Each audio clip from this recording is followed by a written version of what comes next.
Hi y'all, Shane here, Lana67. Just finishing off our tutorial on painting figures with our first of a few, because I might do a few more like American topics and British topics. We'll finishing off tutorial with the Fallschirmjäger Crete in here. So we're nearly there. So the face is completely painted in. What did I do there? Let me pipe over, but of course. So now what we're going to do is we're going to just focus on painting some of his equipment, his web gear, his boots. Then we're going to wash them and do our highlights, and then we're going to call him done. Okay. So you can see here he's got a gas mask, bread bag, canteen, and a single MP40 mag, and a holster for a Luger, which I remember, as I was saying, they all had sidearms. So we're going to start with the bread bag, canteen, and MP40 pouch. And I'm going to be using, anyone who's familiar with Luftwaffe ground divisions, or Luftwaffe topics in general, they used to dye their, not just their uniforms, but often their equipment in Luftwaffe blue. Now I don't have Luftwaffe, I don't have Luftwaffe uniform colours, but I'm using this. It's kind of it's an old Citadel foundation colour. I don't think they make this anymore, but it's probably under a different name and their new range. Because Citadel, being the lovely guys that they are, like, they change their paint call-outs constantly just to prove how much they love us. So I'm going to be using Mordian blue. It's a very nice kind of off kind of blue-grey, which is actually it's the closest colour I have in my stash to Luftwaffe blue. So, so quick point on my palette. I'm sure most of you do this or know about this, but just in case, I just bought a cheap pound shop plastic palette, and once I used it the first time without tinfoil, you're going to have dry paint everywhere, which kind of mixing a bit annoying.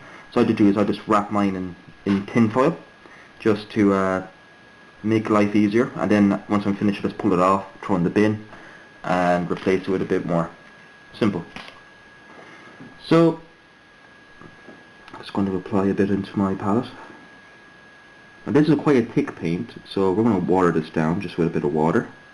With a bit of water. I'll put my pipe over here because I'm going to be knocking that off all night. I got myself some pipettes.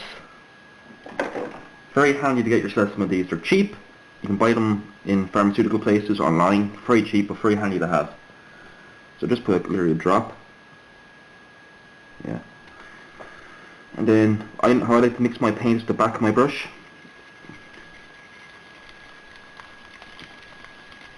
There we go.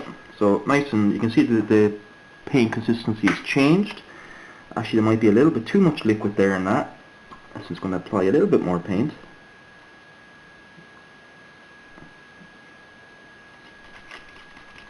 And there we go, we're back in. Now since our paintbrush, there we go. Now that our paintbrush is full, we're going to clean off our brush because we don't want to drown our model in paint.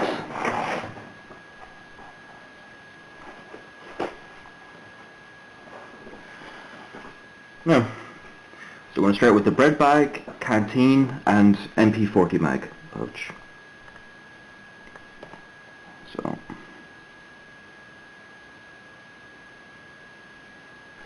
don't be too clean with this, you know what I mean? The wash is going to add a lot of shadow and depth.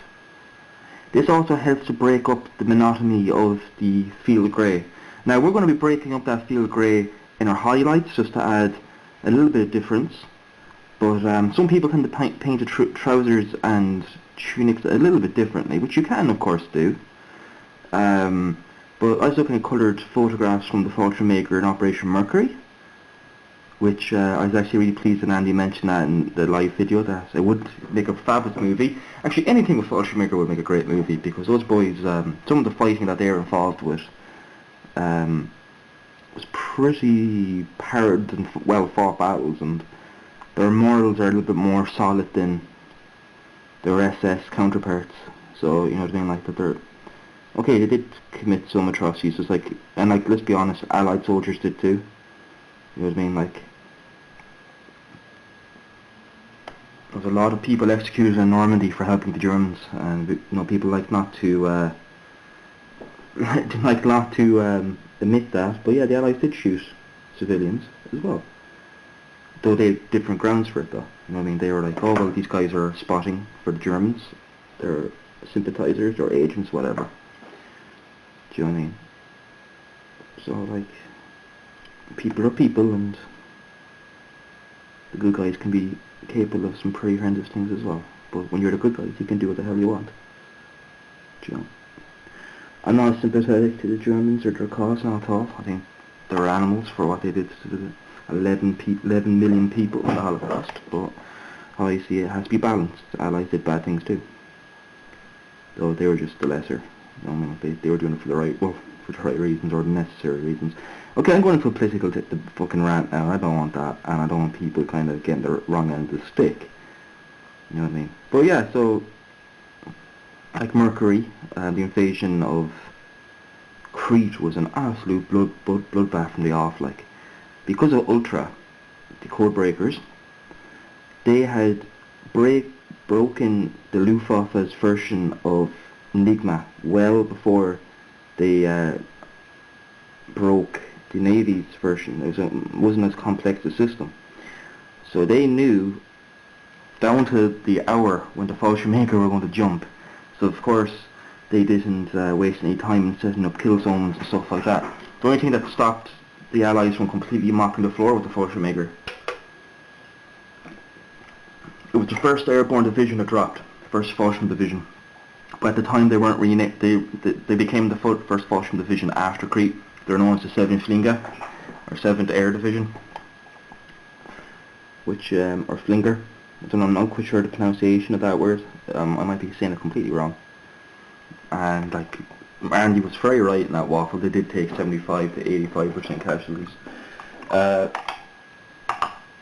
1 battalion dropped on the Malmedy, or Milady, airfield, with 600 men.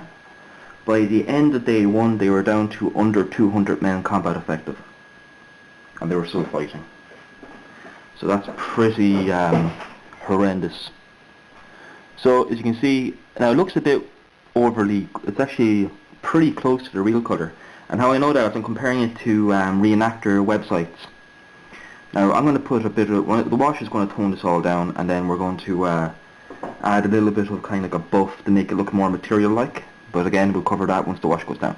Now what's left is the Luger pistol holster and the mag and the gas mask case. Now the gas mask case is a very similar colour to the jump smock, or the bone bag as the Fallschirmjäger used to call it, but I don't want it to be that colour. So we're going to take a slight little bit of artistic license, and we're going to paint this a slightly different colour to the jump smock to make it stand out. So we're going to take German uniform and field grey, and we're going to mix them in a 50-50. Or if 50-50 is still too dark, we might go with a slightly higher content of German uniform green, or German uniform, because it's a slightly brighter colour. So we'll just do a 50-50 first and see how we like it. Don't be scared to change your paints as you go. You know what I mean? Like, if you're not happy with how the colour looks, lighten or dark as appropriate. It's your model. You know what I mean? Let's give this paint a good shake. And there we go. Actually, that should be fine. Then we put a small bit of water. Don't need a lot. And we mix.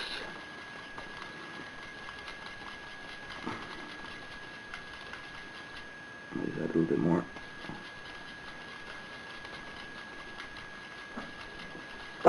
Perfect.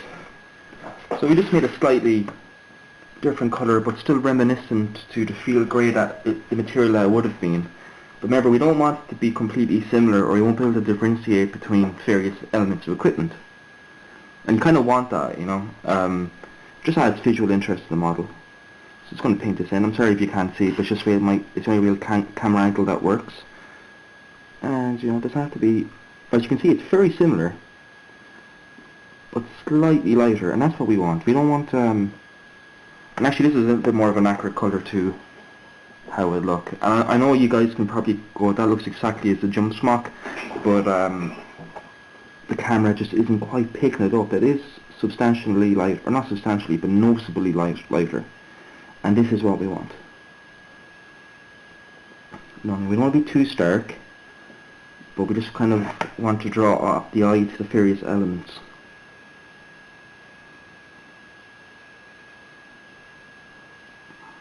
Then we're going to paint in the cap of, well, actually we do, I always like to paint metallics last, because I don't want to contaminate my paintbrushes until then.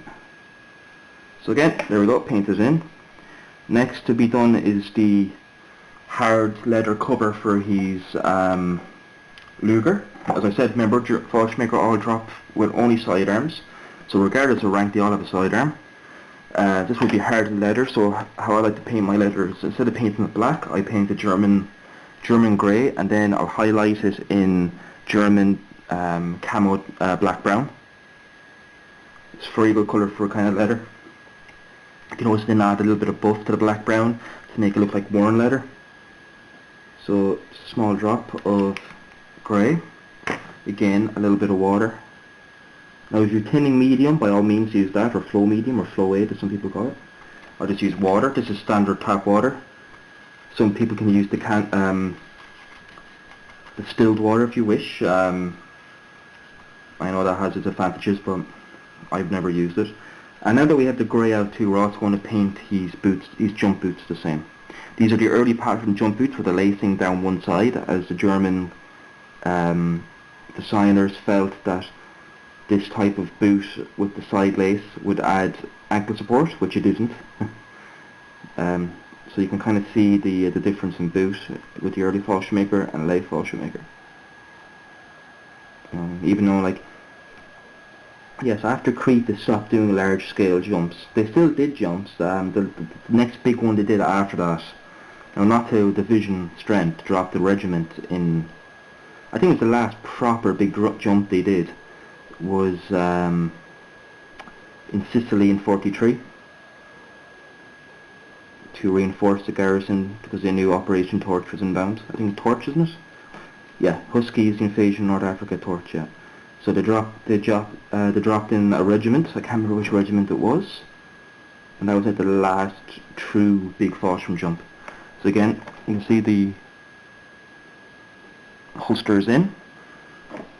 Now I'm painting these jump boots. Let's go the colour.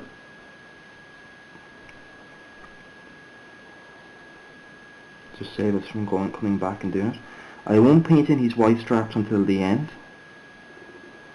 That's just, well, actually I might.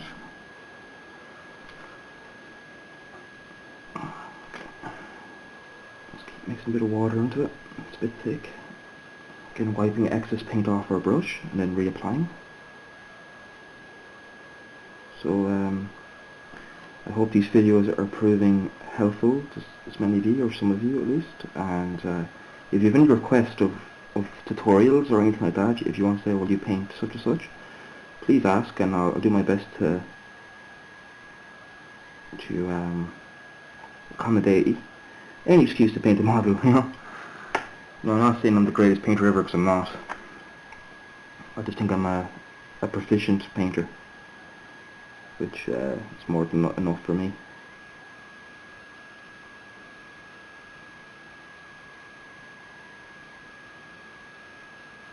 Leather is one of those colours, it's like effects, it's so difficult to do. A lot of people are doing kind of red leather, kind of untreated leather, if you will. Oils is the way to go, because you can mix blends and you can wet blend them in and have a lot of control. So what we're going to do next, we're going to do these white straps. I said I wouldn't do them now, but might as well. So we're going to switch out our brushes, because this is going to be some detail painting. I'm going to switch to, these are probably, next to the Cotton's, these are my favourite brushes.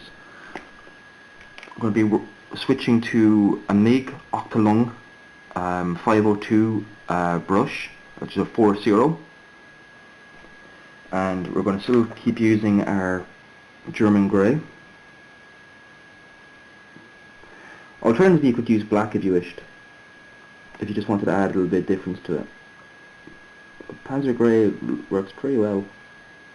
So again, nice fine brush. Keep your paint tinned, nice flow to it. and take your time. That's the key to improving your painting skills with figures, is just take your time. As my granddad often used to say to me, the machine will wait for you, as in, like, you know, if you're working with machinery, it will wait for you, as in you don't need to rush. But the same applies to model making. It will wait for you. So you don't put yourself under pressure, because, well, if you're working with machinery and you put yourself under pressure, people get hurt. In this case, okay, you're not going to get hurt, but you're going to damage your model perhaps if you just rush it. And you get frustrated and bad things happen.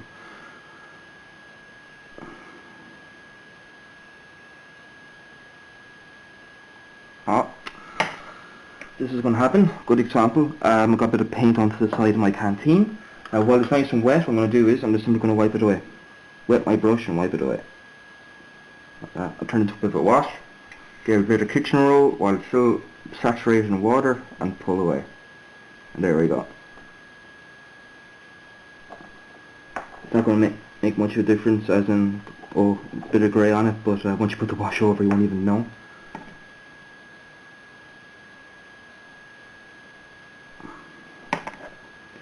I'm sorry if you can't see this, which I have no doubt you can't.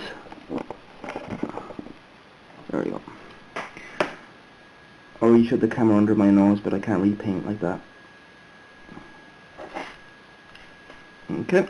And once again, I got a little bit of grey here on his gas mask case, but by just damping my brush, I can wipe it away. Now we're going to do the vertical Y straps.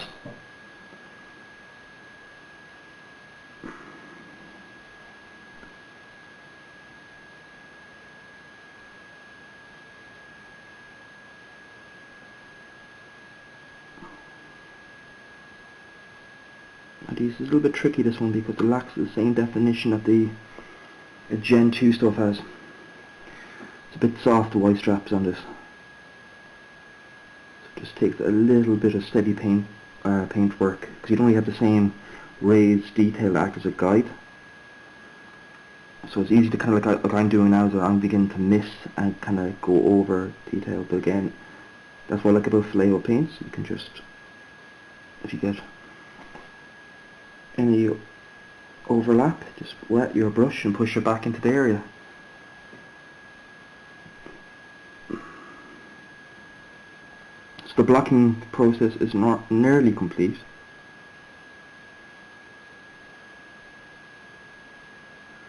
And then the highlighting. I don't go too crazy on highlights. If you overwork your figure with highlights, it actually begins to look like a toy. Now once again, it's down to taste. Some people like putting in all the highlights and all that, but to me, if you overwork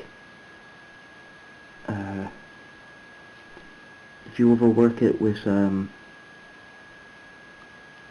highlighting, it kind of, because remember, a uniform isn't designed to catch light like that, you know. I mean, I know it's perception, but uniforms are a uniform that catches light and becomes so much more brighter because of the light fall. But it's a pretty bad uniform. There are uniforms that normally get you killed because well, you stand out then. But again, in model making terms, you kind of over exaggerate light fall a little bit, just because it makes for an attractive looking model.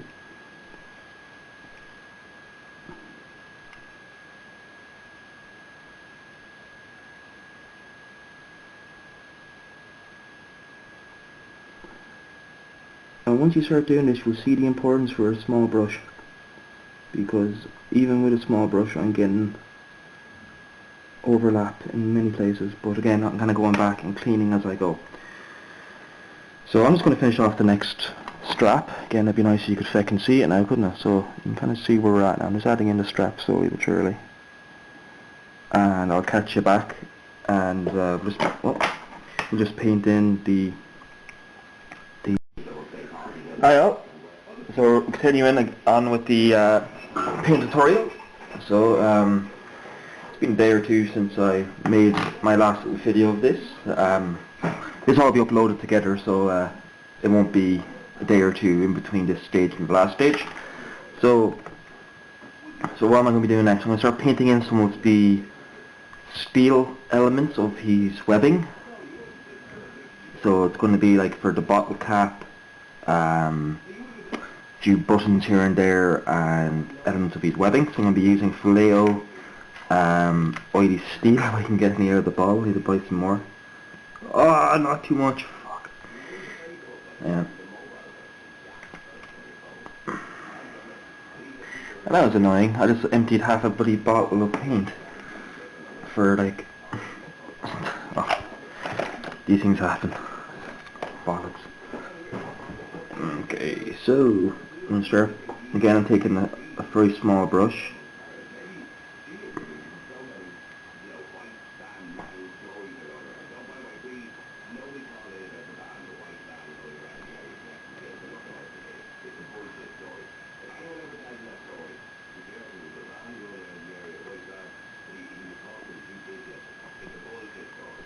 Adding in the ring and these Y straps.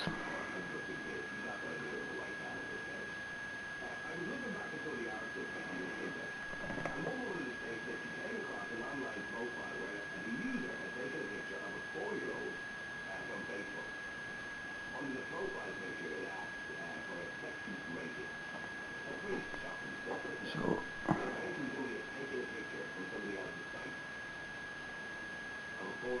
there we go.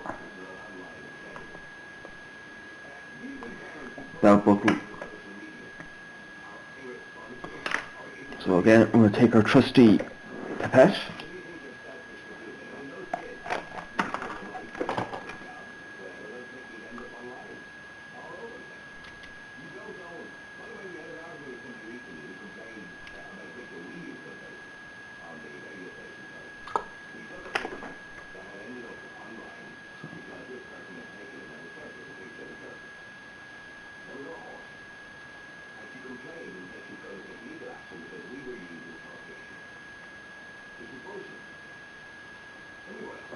Sorry, I was watering down my paint. It's a bit thick. So belt buckle, and a few other like mountings on these webbing.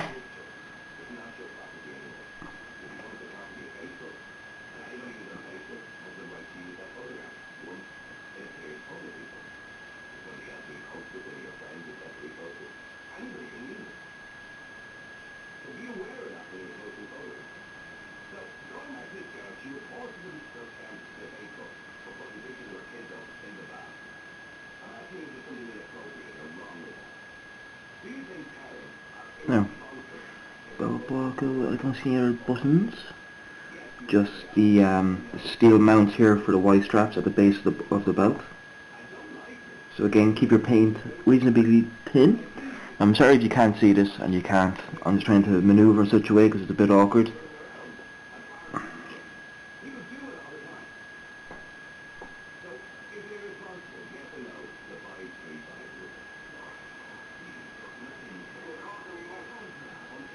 Okay, and then it's there as well. There we go. Okay, and now what we're going to do is paint the cap of his canteen, oily steel, and then I might go back and then paint a bit of green over to show that's chipped, or sometimes these are left bare steel. They would have chipped very easily anyway. So I'm actually going to paint this steel, and then we might go back and add a few layers of paint to simulate chipping, or we may not, depends on what humour I'm in. Oh. Okay.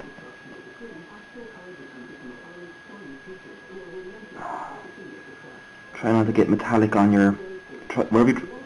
It's very important that you don't have any like swing your brush and paint in areas you don't want. With metallic, it can be very hard to clean.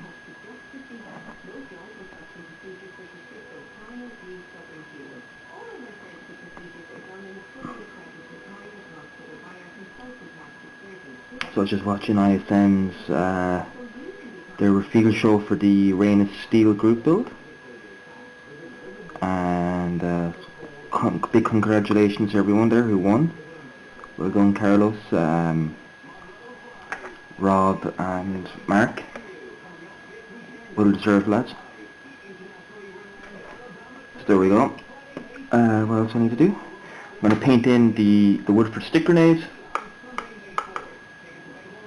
So I'm going to switch out brushes because I don't want to use the same brush I painted metallics in, because I'll end up getting cross bleed and contamination. So I'm going to use a Citadel colour here. This is Citadel Base XV88. God knows why they call it that, but since when do they do everything that makes sense?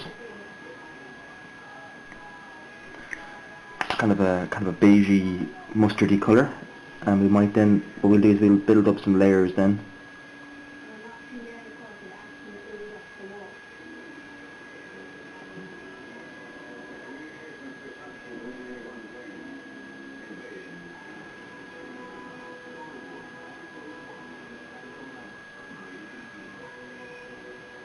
And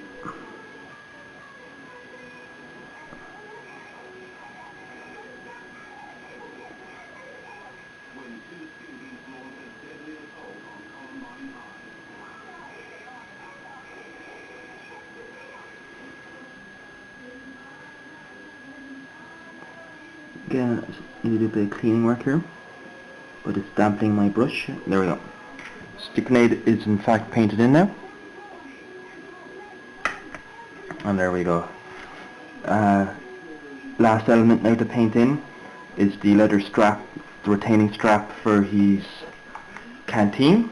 I'm going to do that again with Panzer Grey. Again, mix a little bit of water in. So we just want a little bit of water in our paint, or a bit of thinner, just to improve control and flow. Doesn't need a lot of water, just a little bit. After a while you learn to do this by eye. That's why I'm not giving anyone any, how many drops of water. This is, add small amounts of water until you're happy with it. That's the best way of doing it.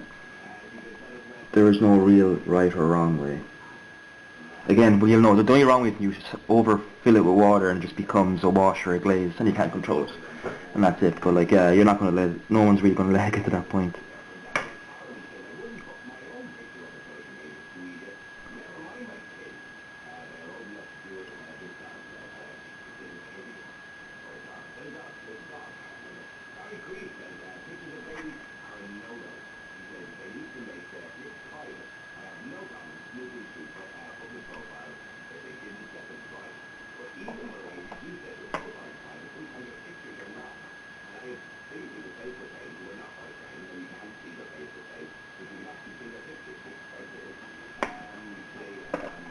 So again,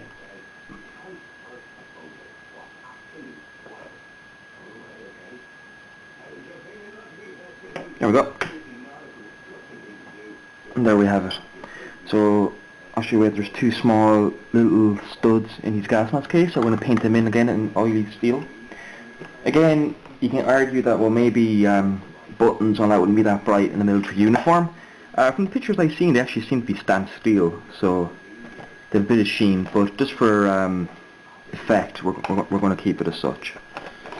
What did I do with my little brush that I used? There we go. And then what we're going to do is we're going to allow this to dry for a while.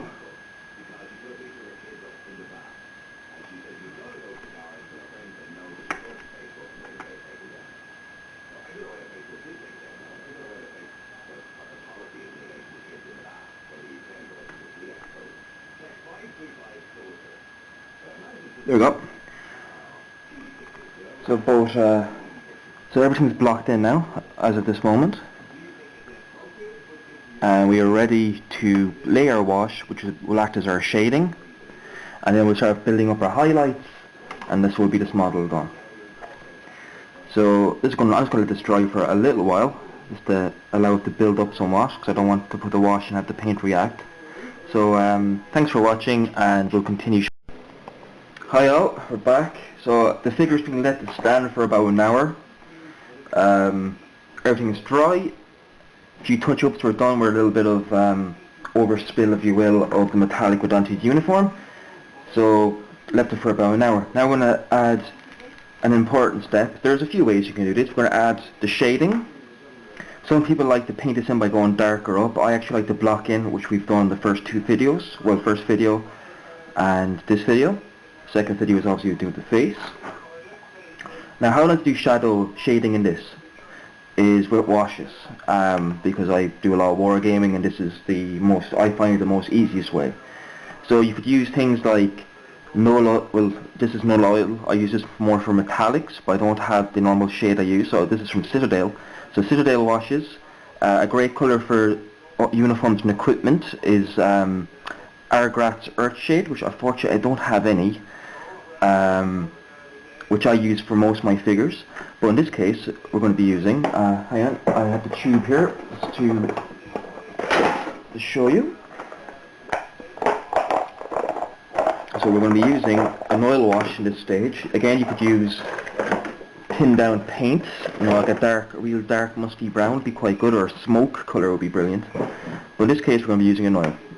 This is from MiG's 502 Octa-Long Range model oil colour. This is Shadow Brown. I've used this colour quite amount. This is its number is 015 Shadow Brown. Wonderful colour. I've got years and years and years of use out of this. And I just decanted it and mixed it with white spirit. So give it a good shake. Okay. And we're going to do this. We're going to apply this all over his uniform and his equipment, but we're going to take care not to put it onto his face. No. So what we want is a wide brush like this, or alternatively, something like that. But this is more what we want for this situation. We have more control. Again, it doesn't have to be too heavy. And can you see? You can. We begin to work it in, and we put it everywhere. Should. Again, I don't want to get it into areas not around the neck. I want to keep it away from flesh areas. The rest of it can go anywhere. Working into the equipment, nooks and crannies, as much as, especially into the creases of his uniform, down into his boots. We don't want the pool too much, so we kind of want like a nice even shade. Now because this is an oil, it's going to take some hours to dry. That's the only thing I don't like about using oils for this job, is that it takes far too damn long to dry. But the results are just as good as acrylics in this case, and loose. Okay, what's happening now is the rod that this model is glued to is coming loose, so it's beginning to spin a little bit on me, which is damn annoying.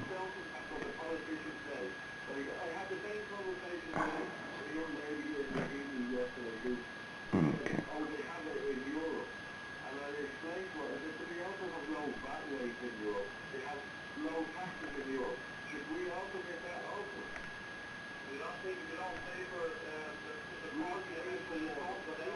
So that's all it is. Just this keeps flipping around on me now, so it's making painting a bit difficult. But here we go.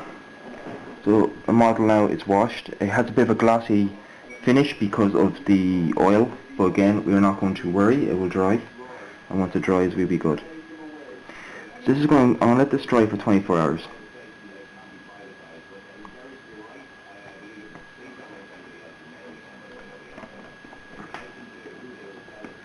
Okay, so this is going to be allowed to dry now for 24 hours. All elements of them have been coated in this. Again, it appears a bit black, but we can see now all the various textures and detail has popped immediately as we have added definition. So this, again, because it's an oil, it's going to take longer to set. I would recommend using an acrylic wash, like Citadel's colours, Argrat's Earthshade being my preferred one. I'm just all out of it at the moment. Again, for easy to come by, most places around the world stock GW or Games Workshop products, of which Citadel is their paint brand. So that would dry in minutes. So it would normally dry with the touch within 10 minutes, 15 minutes, depending on the humidity of the room. So that's where we're at. So we're going to let this dry. You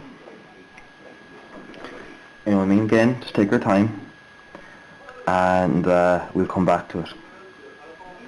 So that's really it now. So thank you so much for watching, and the next step of this video, we're going to be doing our highlighting, and we'll try to get it done in this video.